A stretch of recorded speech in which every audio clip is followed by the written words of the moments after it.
always as punishing as bountiful are its blessings. And then, from the heights of the mighty world tree Yggdrasil, a sprout emerges.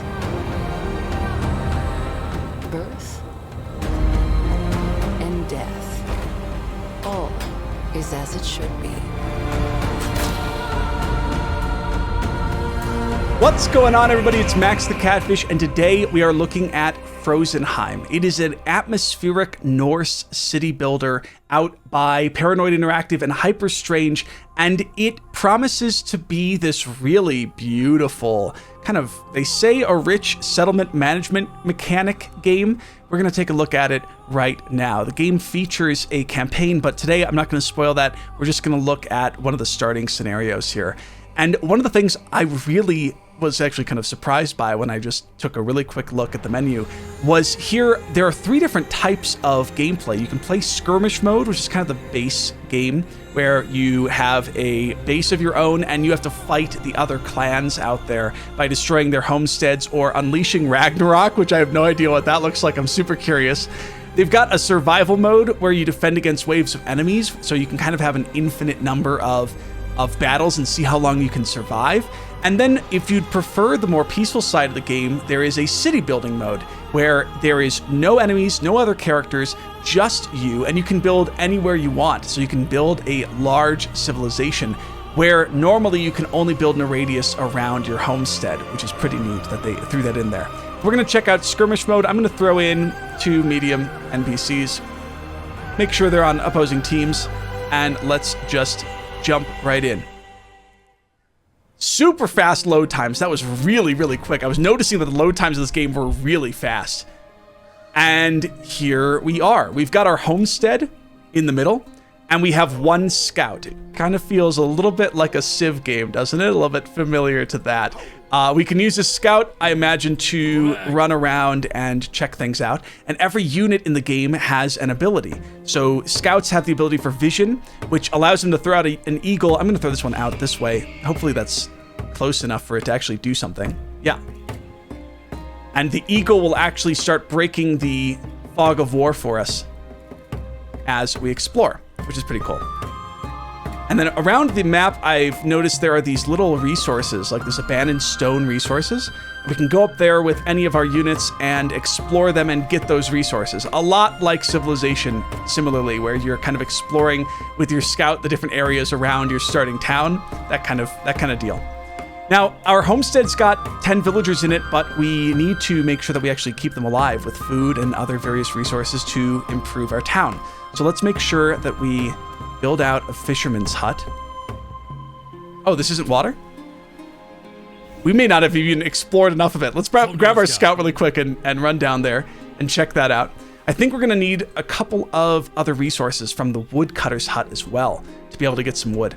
So let's build that. Kind of nestled in this little forest here. Collect as many of those trees as we can in the radius. There we go. Now we should be able to make a fisherman's hut, right? Yeah. Perfect. And our workers that are living in the homestead head out. You can actually zoom all the way in and see them, which is really, really cool. The level of detail for this game and the shockingly low loading times was kind of surprising, honestly, at first glance. I was shocked by that it came up that quickly. I feel like we've been so used to like 30-second to 60-second loading for games like this. This one loaded in a heartbeat. Let's take our scouts while these get built up. Actually, one just finished. What is that? The woodcutter's hut, right? And let's throw some workers on there to gather some wood, which we probably need for some of the other buildings. And then same thing with our fisherman's hut. Let's throw some fishermen on the fisherman's hut. And I think we have to put some workers on the homestead who actually go and pick up the resources from those various different production buildings and bring them back to the homestead. That's how we collect those resources. Speaking of, I think we need a collector's guild as well for some stone. So let's grab some stone. We might need some iron. I don't know if we can gather both of these with one collector's hut. So let's try just putting this kind of like in the middle of those two. Okay. And let's go exploring with our scout. Got this big hill and something at the top of it, a rune stone. An old statue depicting Nordic gods worshipped by settlers nearby. Some of the runes covering the stone's surface shine from time to time. Collecting rune stones unlocks blessings in the temple. In the temple, which must be a building that we can... Oh, here it is. A place where villagers can pray to the gods and receive blessings. Requires tier 2 of the Jarl's homestead and the Elder's Hall and Healer's Hut. Both of those are tier 2 buildings as well. So we'll have to upgrade our homestead in order to support that. What does that require? Housing space needs to be at least 30 and happiness needs to be at least 2. So we should build some houses, which we'll get over time once our workers bring some wood back. Actually, we can see, I think, one of those laborers doing that right now and bring the wood back to the homestead, which is really sweet. That's cool. This is a crazy perspective. The homestead does not look like it's on very stable ground there. Yikes. We're going to need some workers at our collector's guild as well, so let's throw them on there. And I think how this works for collection is you actually click on a banner and you tell them what to collect, so we can tell them to go and collect stone, and they'll pick up the stone deposit from there. That's pretty neat. So you don't have to build like new buildings every single time you want to collect a resource. We've got some more resources along the way here. An abandoned iron stack. Let's grab that. Let's check out that rune stone up there. Oh yeah. We got some steel and some iron from that resource deposit. There's another one up here as well. And then while we're doing this, let's send a... Is it an eagle? An eagle out over the mountains to go check out if there's anything worth exploring that way. I didn't get... Oh, there's something down there. What is that? A small village. Let's check that out in a sec. We're going to go and just see what's going on in here. Before we do that, let's make sure that we build some houses, because we need that for our technology level.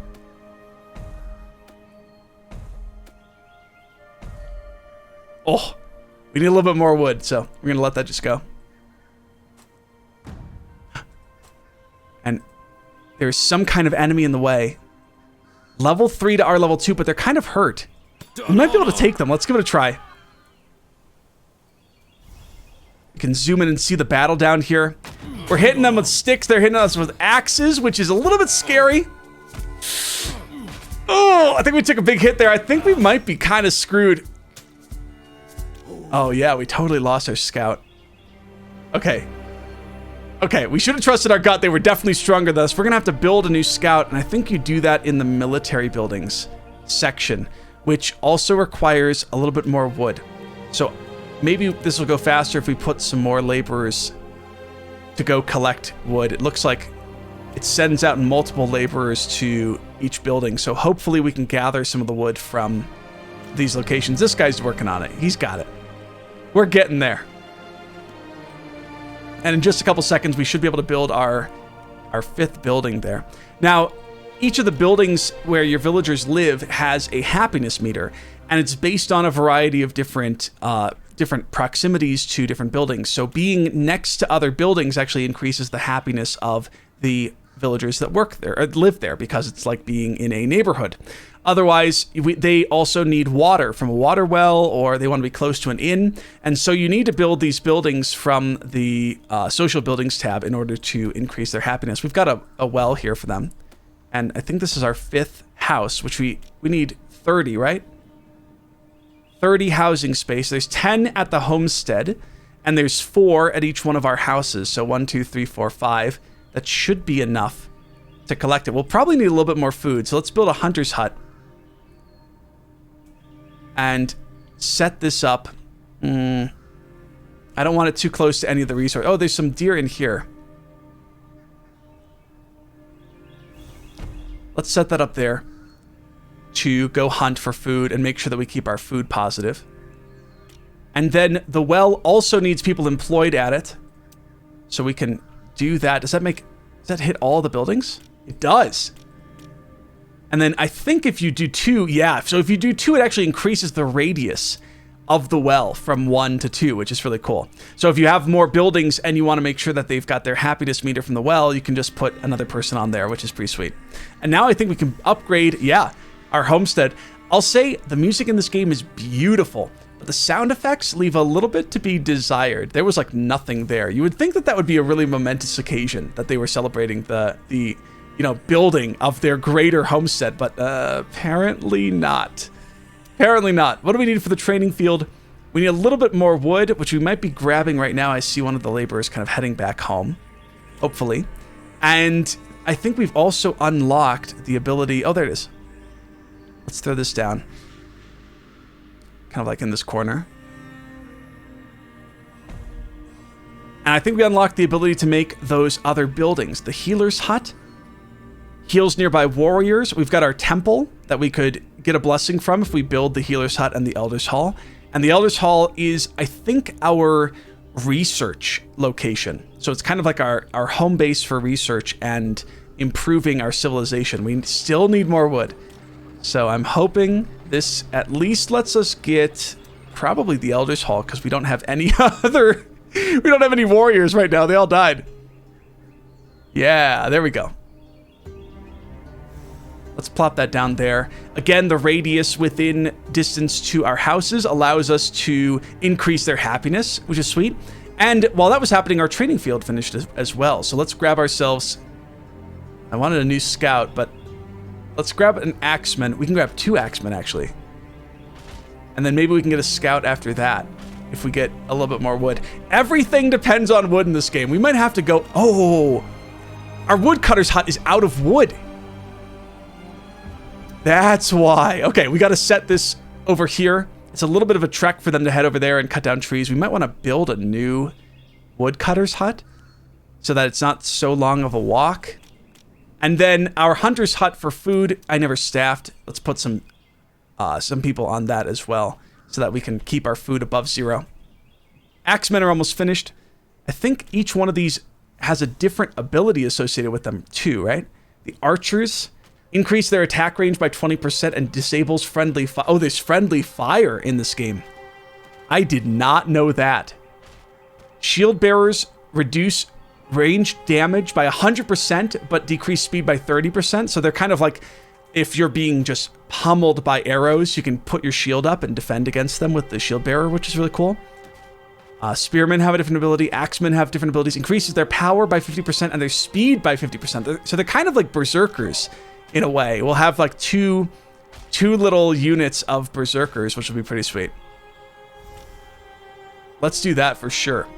And I wanted a scout, but it requires 2 available workers.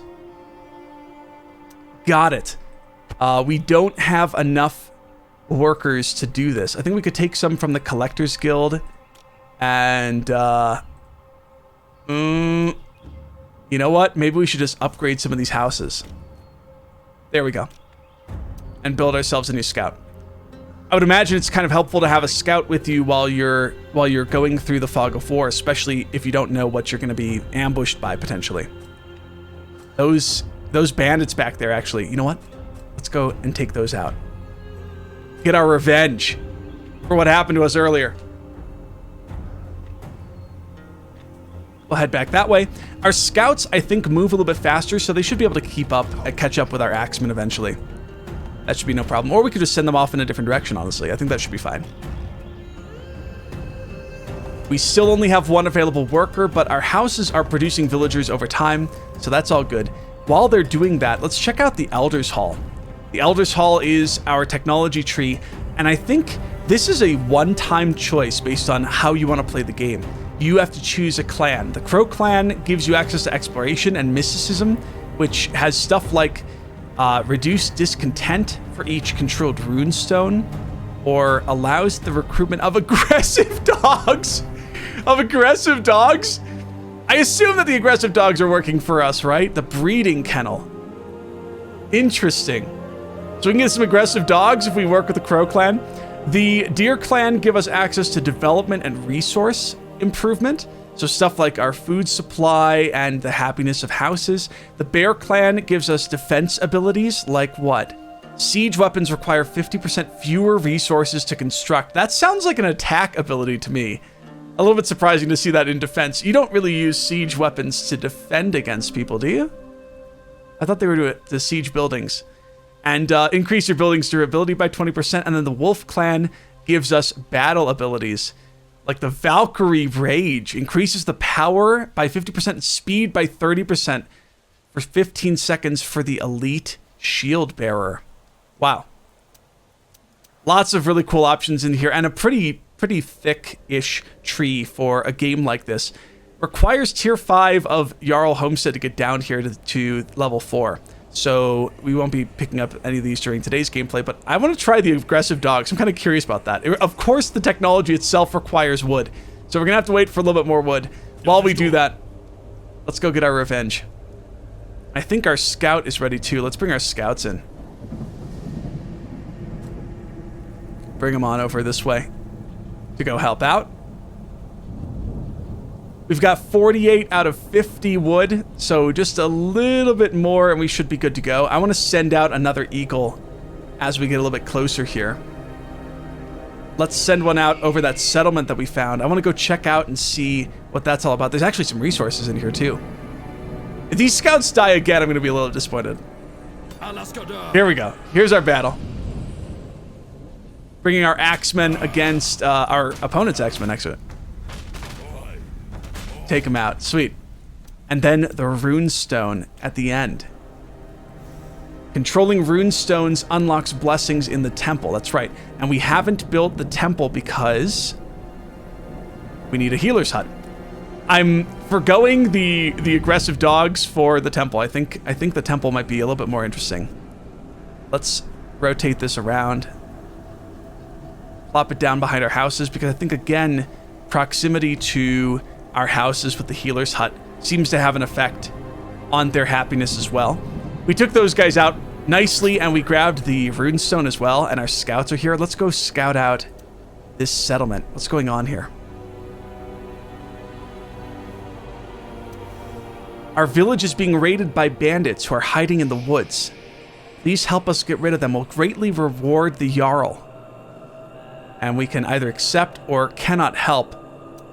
Let's accept. We actually got an objective for getting the runestone. Take control of all runestones. 1 out of 6 for Trial of the Gods. And the invaders is dispose of the bandits raiding the peasant farm. Oh. Which is down there probably. That's a quest marker.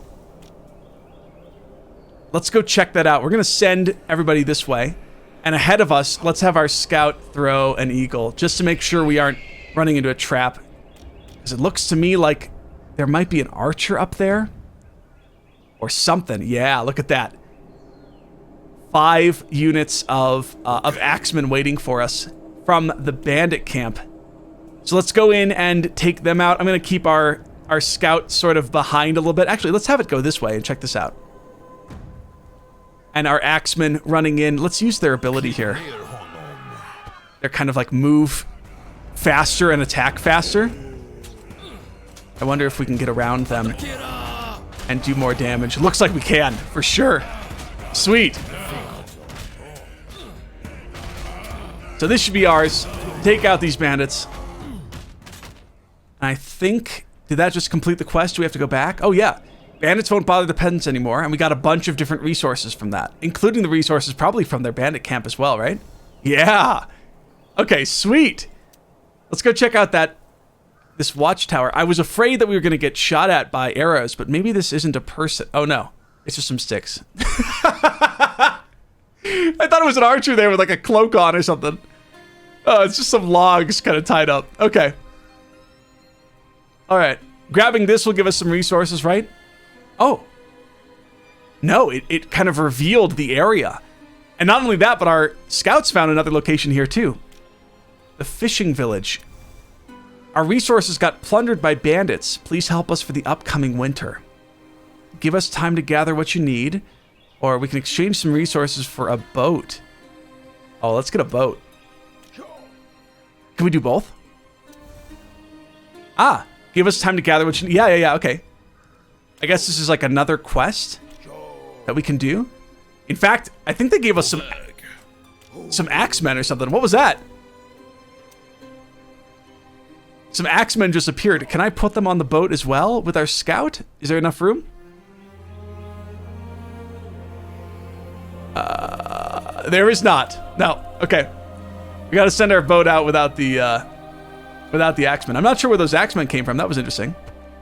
Let's send out an eagle in an opposite direction here just to kind of explore out in some different ways. And I saw this from the coast, but I am now in a boat so we can actually grab it. I think this is some wreckage. Just like the stuff that we found on land, we can find some resources in the sea as well. Let's take our axemen and bring them back home. Okay. Yeah, it is. Like some kind of sea location that we can go and explore. And we got some wood and some skins. Cool. Let's send them that way. We've been neglecting our home this entire time. So let's build some stuff. We can build a weaponsmith, upgrade the stats of battle units, or a siege workshop to build siege machines. A shipyard allows us to build advanced ships. Wow. There's some really, really cool buildings in here. I really like this. Our food is doing pretty well. We've got our Elder's Hall and our Healer's Hut. Let's build that temple. It's actually like, I wonder if the characters will walk through the big stone entrances on either side of the temple. I hope that they will. That'd be really cool. And we might need some more workers, so let's grab some upgrades to our houses there. And I think we might even be able to queue up the breeding kennel. Yeah, for those aggressive dogs. We have to accept the Crow clan and then grab the breeding kennel. Of course.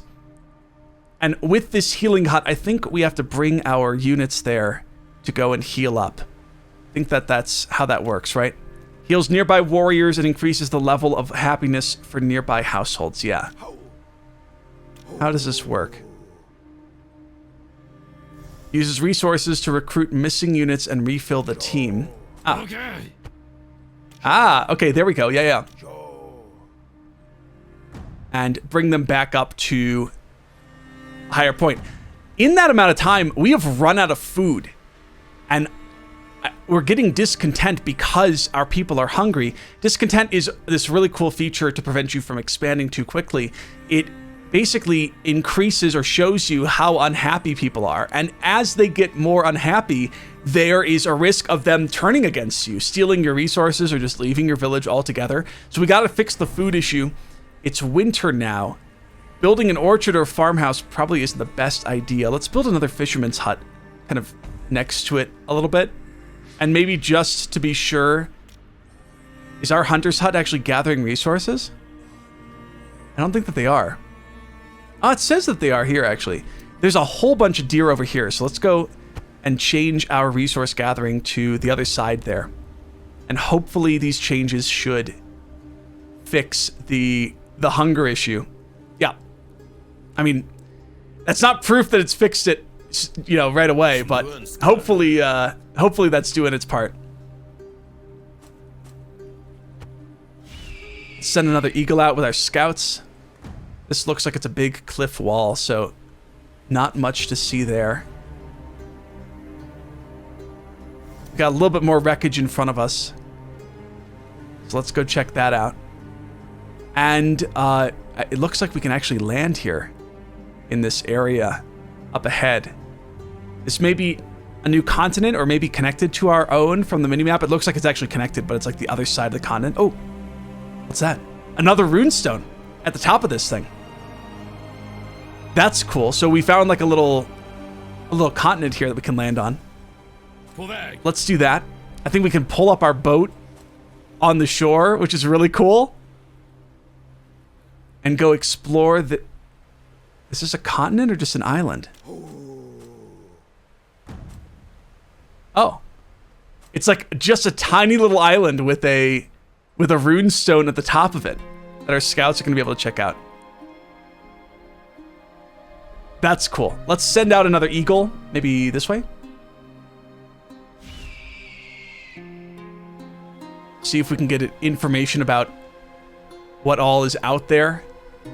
I see some resources on this side here, and actually a place for us to pull up our boat. So maybe we'll go check that out. Let's run down there. And jump back in the boat and see what's over there. And then as they're doing that, let's hop back to our base here and put on some workers for the fisherman's hut, of course. Looks like our hunger is doing all right. It's not bad. Not terrible. I'm not sure why I can't heal these axemen, though. Okay. It's weird. It's not letting me. Maybe we need more steel or more iron. Iron is actually a resource that we haven't picked up yet, so let's grab the... Where is it? Let's do another collector's guild and have them gather this iron next to us. And our temple was finished too, which I didn't check out yet. The temple. Place where villagers can pray to the gods and receive blessings. Blessings can be unlocked by taking control of runestones. So we already grabbed some runestones. There's apparently a bunch of blessings around. And here's Ragnarok, which I mentioned at the beginning.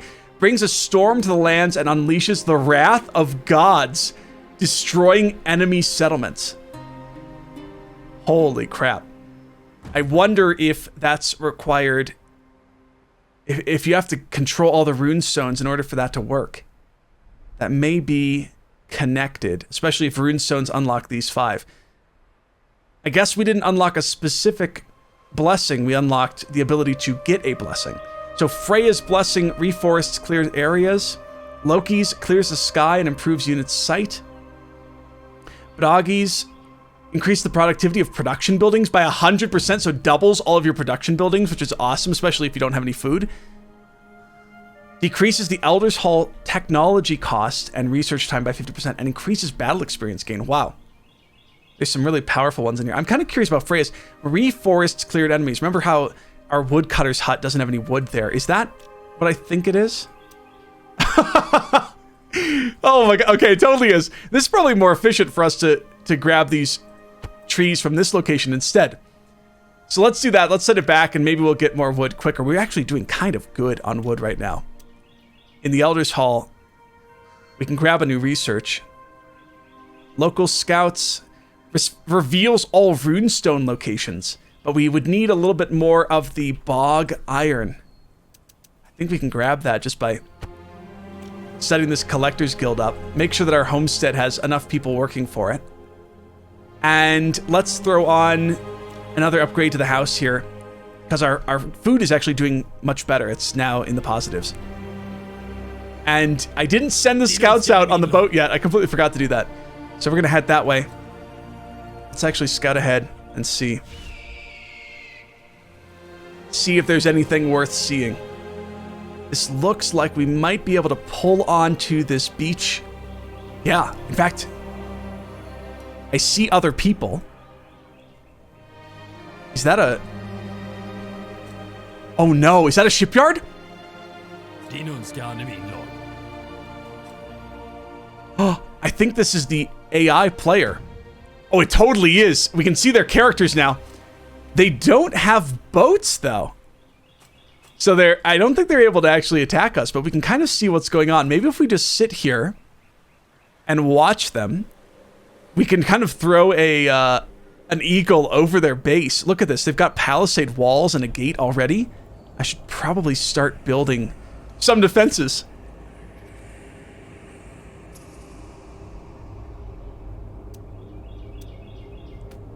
Let's create our own gate. I don't know why I can't build this here. Maybe it has to be built in a palisade. We'll have to put up some defenses to be able to protect ourselves. I love that this curves your palisade walls. That is really cool. And probably just the important stuff there. I imagine they're gonna deliver wood to this entire area. Can I put in a gate? Oh, I just used all my wood. Okay, we're gonna have to wait for a little bit more wood. It's like the theme of the game so far is not enough wood. But our scouts are able to send an eagle over. Let's just see what we're contending with here. Yeah, that is definitely an enemy encampment. Looks like they built their palisade wall much tighter than I did, but they've got so many more troops. So many more troops. That is scary. Let's get out of here. They don't have any archers yet, so I think we're kind of safe for the time being. My palisade is going to be a little bit larger than that. Maybe I should have built this a little bit smaller, if that's what the AI is doing. Really, what you have to do is defend your homestead. If your homestead is destroyed, you lose the game, and you're out completely. So this is the most important bit. I guess that's why they built a little bit tighter, but it doesn't look like they're getting the same bonuses from their houses as we are in our space. I don't know why that is. Strange. Cool. So the palisade's actually getting built up. Our resources are being gathered, and we've got some troops. I mean, it's not like we're completely, we're not completely hopeless. But I think in order to actually take it to our enemies, we're going to have to build a shipyard. And so the shipyard is where we're going to be able to build boats. And I imagine it said more advanced boats. I imagine it's a boat more advanced than this one. This looks like a little dinghy, kind of rickety. I wonder if there are better or different boat styles. I'm a little bit scared of these guys and how close they are to us, but they'll probably be our first target as we. Oh, I didn't want to do that. It's okay. We've got some to explore over here. They'll probably be our first target in terms of trying to dominate the land and defeating our enemies. That is Frozenheim. It is a cute little, really atmospheric Norse city builder. I'll say there aren't that many buildings, so I'm not sure how deep this game will be in terms of gameplay, but I'm told that there is a full campaign, and like we saw at the beginning, there is the ability to just compete against endless waves of enemies, so you can kind of challenge yourself in that way as well. There seem to be a lot of different upgrades for different buildings and a big, tech tree for you to expand it. Okay, it's not that big. It's not super big. It's just, it's probably going to take you a little bit of time. I would imagine one game of this probably takes, 6 hours to 10 hours maybe of this style, depending on how quickly you're able to find your opponents and build up armies to defeat them. And then I'm not quite sure how long the campaign is, but I imagine that has a couple more hours of content in it as well for you to explore. If you enjoyed Frozenheim, if you enjoyed this first look at the game, don't forget to give the video a like, give it a thumbs up, subscribe to the channel, and let me know what you think of this. How does this compare, in fact, to Northgard? It's a game that I've seen some gameplay of, but I haven't played myself. I'm kind of curious what people think about that.